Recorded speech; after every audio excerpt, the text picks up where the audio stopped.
Breaking, 12 HRS after Trump honored girls murdered by MS-13, look what happened to their parents. President Donald Trump delivered a spectacular State of the Union address.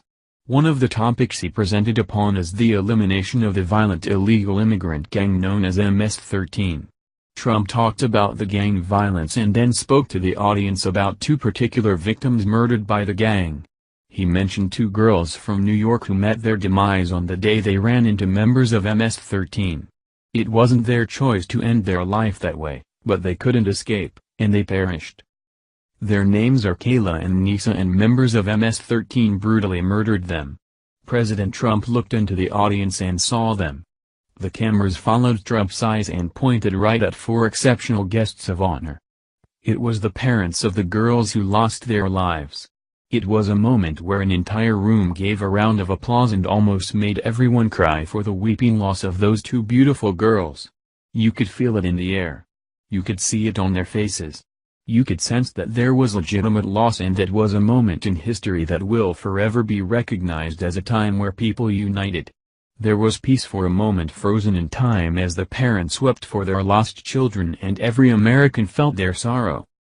But it was also the same time that the parents were attacked by cold-hearted Democrats who lack the tolerance and love that make America great. The Democrats booed the parents who lost their children. The same Democrats who parade their agenda as one of peace and tolerance are indeed the party of hate and intolerance.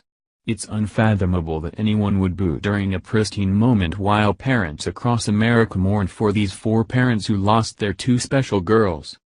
It makes you wonder where the heads and hearts of resisting leftists are. It doesn't seem like there's much in either the heart or head of the left. AOL reported on the SATU. A particularly poignant moment emerged during President Donald Trump's State of the Union address on Tuesday night, when the president turned his attention to the brutal violence enacted by the MS-13 gang. Parents Evelyn Rodriguez, Freddie Cuevas, Elizabeth Alvarado, and Robert Mickens, who were invited as guests of the President and First Lady, were brought to tears during Trump's speech when he mentioned their daughters, Kayla Cuevas and Nisa Mickens, who were killed in September 2016 by members of the MS-13 gang in Long Island, New York. "Tonight, everyone in this chamber is praying for you," Trump said, speaking to the grieving parents. "Everyone in America is grieving for you. And 320 million hearts are breaking for you. We cannot imagine the depth of your sorrow, but we can make sure that other families never have to endure this pain." MS-13 has been a focus of the Trump administration's hardline immigration platform throughout the president's first year in office.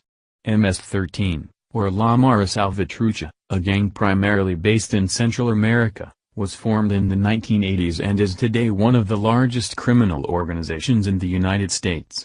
A reported 6,000 members operate within at least 46 states and the District of Columbia domestically, and more than 30,000 operate internationally. The FBI created a task force on MS-13 in 2004 to investigate this violent international street gang. Tonight, I am calling on the Congress to finally close the deadly loopholes that have allowed MS-13, and other criminals, to break into our country, Trump continued in his State of the Union speech. "We have proposed new legislation that will fix our immigration laws, and support our ICE and Border Patrol agents, so that this cannot ever happen again." It's been over 12 hours since Trump's State of the Union, and Democrats are still trashing the SATU and booing the people who were honored. Bernie Sanders sat there miserably. Nancy Pelosi was horrendously playing with her alleged fake teeth and couldn't find anything to smile about. The Democrats barely stood up when it was time to be respectful or appropriate. The Democrats have become the party of misery. If Hillary Clinton calls Trump supporters the basket of deplorables, then we can call the anti-Trumpers the basket of miserables.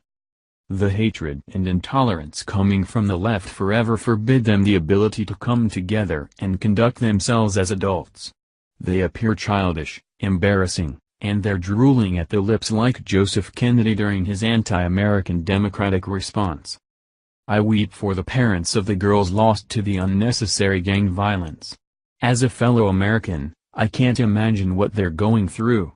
I can't imagine what it felt like when Democrats booed during the honorary moment where America paid respect to the families who lost their prized daughters.